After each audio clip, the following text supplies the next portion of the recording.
Assalamualaikum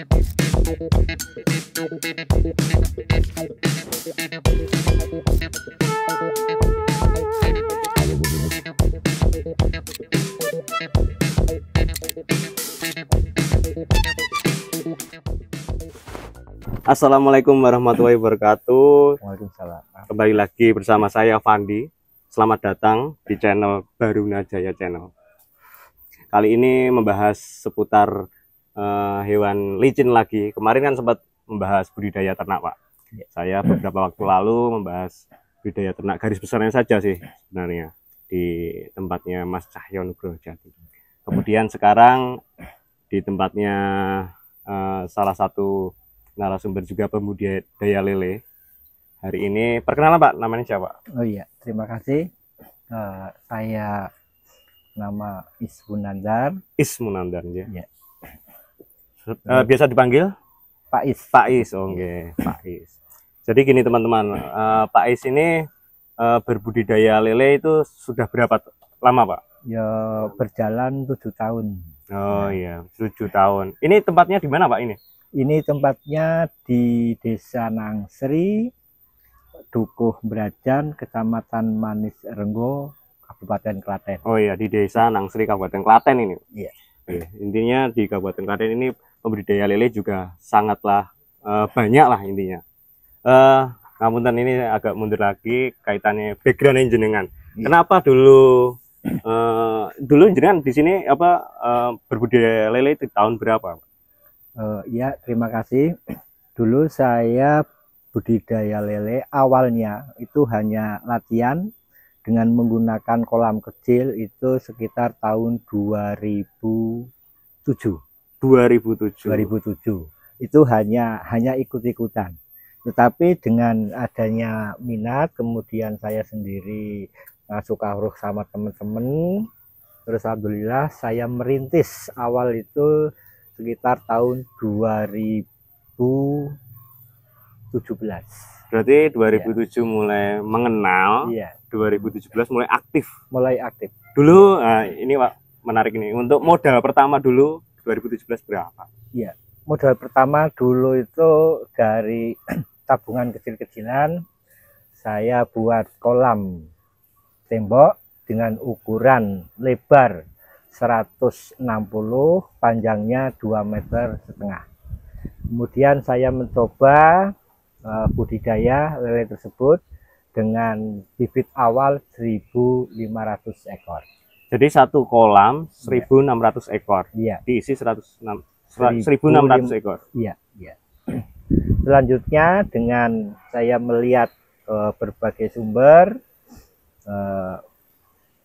alhamdulillah ada dampak positif dan negatifnya. Yang namanya merintis dari awal karena buta ilmu, ya banyak sekali gangguan-gangguan yang terjadi pada saat budidaya lele tersebut. Yang jelas bahwa awal saya merintis tahun 2017 itu dampak yang sangat luar biasa adalah karena tidak ketahuan saya itu mengelola dari bagaimana cara budidaya lele. Banyak sekali risiko-risiko, antara lain adalah tingkat kematian. Itu karena pada dasarnya bahwa lele tersebut setelah saya tahu itu ibaratnya kita hidup itu di mana kita tempat berada, disitulah yang harus kita openi. Nah, dengan berbagai narasumber saya ngasih kabar sama teman-teman, baik yang satu profesi maupun ke dinas yang terkait. Alhamdulillah ternyata budidaya lele itu sebenarnya gampang. Ya. Nah, gampangnya yang penting kita itu bisa mengelola dari berbagai faktor, diantaranya adalah bagaimana manajemen dari airnya sendiri. Oh iya, intinya perlakuan airnya ya Pak? Iya, perlakuan air. Sebentar saya potong. Untuk total modal pertama itu berapa Pak? Total modal pertama itu 1.500 ekor dulu. Maksudnya jenengan punya modal uang itu berapa? Oh iya, dulu punya modal uang kurang lebih 1.700.000. 1.700.000 itu iya. Jenengan pecah itu menjadi apa saja? Tanpa kolam. Kolam itu tidak saya termasuk. tidak termasuk. Jadi untuk pembelian bibit, Ya. kemudian sama pakan dan prebiotik serta obat-obatan. Tapi pakannya itu pakan pabrikan juga. Semua papan pabrikan, yaitu pelet. Iya. Berarti 1.700.700 tanpa kolam, tanpa pembangunan kolam beton itu masih sendiri itu. Iya. Kalau kolam betonnya habis berapa kira-kira aja? Kalau kolam betonnya itu ya kalau misalnya kita kalkulasi ya mungkin sekitar 1 juta habis. Berarti 2.700.000 lah. Iya. Itu modal awal. Berarti cuma satu kolam saja dulu. Dulu Awal mula satu kolam, iya, 2017 satu Iya. kolam. Iya. Kemudian jenengan mencapai produksi berapa itu, Pak? Dulu per 1000-nya itu alhamdulillah karena awal itu bisa menghasilkan daging itu sekitar 80 kilo. 80 kilo. 80 kilo. Tapi kan beberapa kali panen gitu kan, Pak? Bukan sekali panen Oh iya 80 betul. kilo kan Iya. gitu kan? Itu totalnya. Totalnya bisa mencapai 80 kilo 80 kilo per satu kolam itu. per satu kolam itu. Terus kemudian untuk tahap selanjutnya kami mengembangkan lagi penambahan kolam dan alhamdulillah bisa membeli kolam terpal bioflok dengan diameter D3. Kami ngambil Diameter 3 meter. 3 meter, iya. 2 unit. 2 unit. Sekedap agak mundur lagi. Itu 80 kilo itu Iya. keuntungannya. Iya. Keuntungannya apa? Harganya berapa? Dulu waktu tahun segitu itu masih sekitar seharga per kilonya di tempat petani itu diambil baru 17.000 per kilo. 17.000 per kilo. Per kilo. Kan gini, Pak. Mungkin teman-teman yang menonton video ini masih awalan, Pak, belum tahu. Wah, menguntungkan nggak sih budidaya lele dengan satu kolam gitu? Menurut jenengan berbudidaya lele dengan satu kolam itu kapasitas 1.600 bibit ya? Iya. Itu menguntungkan nggak, Pak? Ya. Waktu 2017 itu. Kalau waktu 2017 sejumlah seperti itu ibaratnya ya kita untung tapi hanya kecil sekali.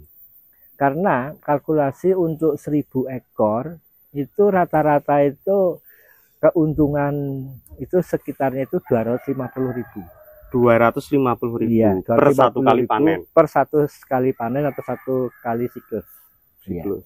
Jadi kalau misalnya ingin kita menambah ya otomatis ya kita tambah kelipatan dari jumlah yang kita budidaya. Oh gitu. Iya. Jadi keuntungannya masih tipis lah karena kolamnya beton dan masih cuma satu kolam saja. Iya. Kemudian ini saya juga dapat informasi dari Kepala Bidang Perikanan Dinas Ketahanan Pangan dan Pertanian. Katanya Pak Is ini juga mendapatkan bantuan kolam bioflok ya Pak? Iya. Itu di tahun berapa itu? Alhamdulillah dengan kami mengajukan dengan kelompok budidaya Tirta Lestari itu tahun 2024. 2024. Oh berarti 2024. baru saja. Jadi kurang lebih tepatnya itu bulan Juli Agustus. Oh gitu. Berarti itu kan pengajuannya kelompok kan? Iya. Kelompok pembudidaya ikan. Itu berarti anggotanya nggak hanya jenengan berarti ini? Iya. Ya? Berarti ada beberapa betul. Anggota gitu ya Pak? Iya. Itu dapat berapa kolam bioflok dan dapat apa saja Pak? Oh iya, terima kasih. Dari bantuan itu mendapatkan jumlah kolam 10 unit dengan diameter D2. 2 meter ya? Diameter D2. Kemudian jumlah bibitnya sejumlah 10.000 ekor. Kemudian mendapatkan pakan dengan jumlah total 30 sak. 30 sak pelet dengan ukuran -1 dan -2 serta dengan tambahan peralatan untuk mendukung di dalam pengairan. Oh gitu. Iya. Gini Pak, untuk di sini kan pengairannya dan tempatnya itu kan bersih ya Pak. Saya lihat ini. Untuk sistem pengairannya itu apa Pak? Oh iya. Untuk sistem pengairannya itu setiap pagi kami isi kolam dengan tujuan untuk membuang kotoran yang ada di kolam. Ya. Ya. Jadi kurang lebih sekitar per kolamnya itu 15 menit. 15 menit dialiri gitu, Pak? Iya, dialiri, kemudian pembuangan, nanti akan keluar kotorannya itu. Ya. Untuk tingkat kebersihannya bisa mempengaruhi daya tahan lelenya juga? Iya, iya. Jadi dengan setiap pagi kami mengisi air, tingkat kotorannya itu akan berkurang, otomatis dari pertumbuhannya itu akan semakin meningkat. Oh gitu. Untuk kendala, Pak, saat pertama kali menerapkan sistem seperti ini, Ya. itu bagaimana, Pak? Dan mengatasinya bagaimana? Ada nggak kendalanya? Kendalanya sebelum dengan kami melakukan seperti ini, tingkat kematiannya itu cukup banyak. Ya. Kemudian yang kedua, pertumbuhannya itu terhambat karena nafsu makannya itu berkurang. Untuk airnya itu sumbernya dari mana, Pak? Airnya sumbernya itu dari mata air, yaitu sumur. Dengan sumur. Iya, dengan sumur. Dan pakai pompa ternyata. Pakai pompa, ya. Jadi apa? Airnya itu bisa gerojok banyak gitu ya, Pak? Iya, iya betul. Untuk pengaruh sistem pengairan seperti ini, kecepatannya pertumbuhan lele berpengaruh nggak, Pak? Sangat berpengaruh, terutama untuk nafsu makannya. Nafsu makannya bertambah. Nafsu makannya bertambah. Kenapa, Pak, bisa berpengaruh? Karena kotoran-kotoran fisiknya itu akan terbuang, kemudian air yang bersih akan masuk, otomatis kan tingkat keasamannya itu akan berkurang. Jadi pH di dalam air itu juga stabil gitu ya, Pak? Iya, ya? iya. Untuk untuk kotoran atau limbah fesesnya ini bisa digunakan nggak, Pak? Sebetulnya? Oh, iya, terima kasih. Untuk fesesnya itu kami manfaatkan untuk pengairan dari tumbuh-tumbuhan yang ada di sekitar kolam. Oh iya, kita lihat di sini Iya. banyak yang tumbuh hijau ya, Pak ya. Iya, iya. Seperti ada tanaman apa aja, Pak? Biasanya yang bisa untuk dimanfaatkan limbah tanaman ini. Biasanya kami melakukan tanaman itu yaitu bayam, kemudian kangkung, terus lombok, ya, sama tomat. Itu yang istilahnya panen yang setiap saat.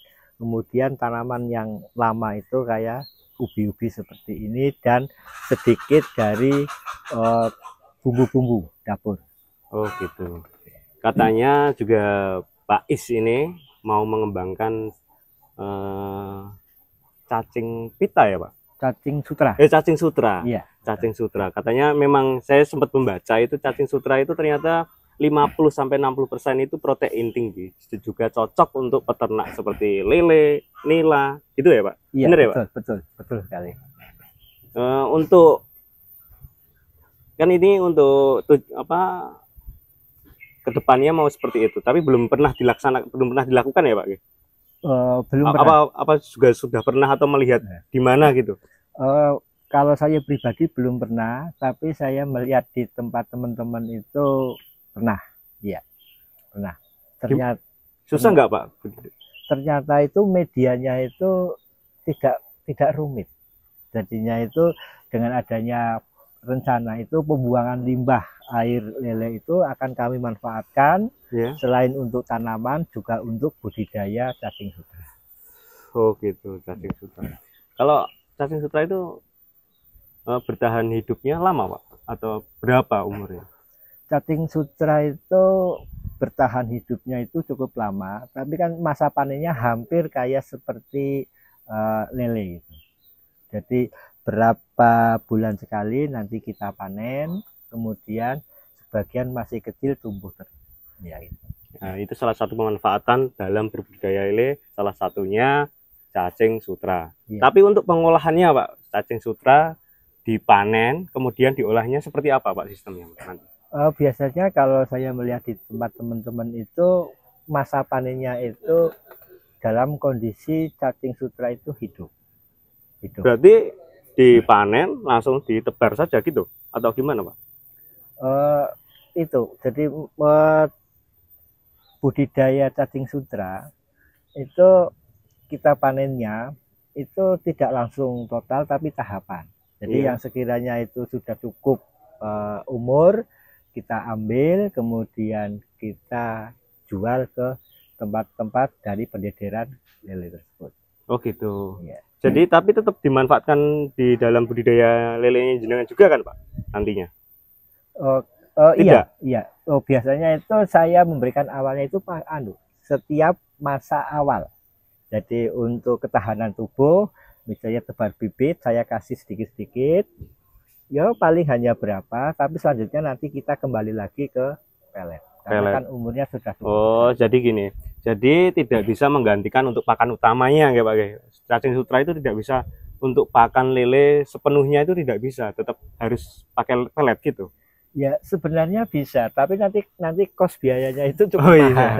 Iya, kos Kos biayanya ini. cukup mahal. Jadi kalau seandainya kita punya cacing sutra yang cukup banyak, itu luar biasa. Itu bisa menekan biaya Iya, pelet juga ya Pak. iya. Soalnya kan otomatis kan gratis gitu loh Mas. Iya betul.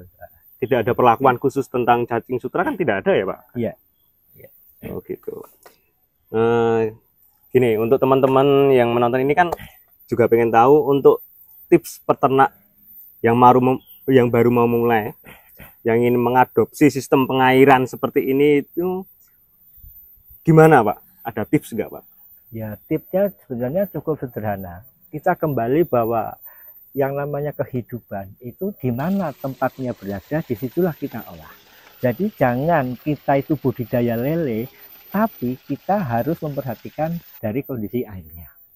Air itu faktor pertama adalah air. Iya betul. Ya. Dengan airnya itu yang cukup untuk lingkungan budidaya lele, insya Allah nanti faktor yang kedua adalah kualitas dari bibit sendiri, kemudian yang ketiga adalah pakan. Gitu. Jadi kita itu jangan budidaya lele ibaratnya kita itu lele, tapi manajemen dari airnya sendiri yang faktor dominan. Intinya tetap faktor utamanya itu air ya Air. Pak? Iya, air. Soalnya ketersediaan air di sini cukup bagus ya Pak? Iya. Bagus dan jernih ya Pak? Iya. Ya gitu informasi dari Pak Is.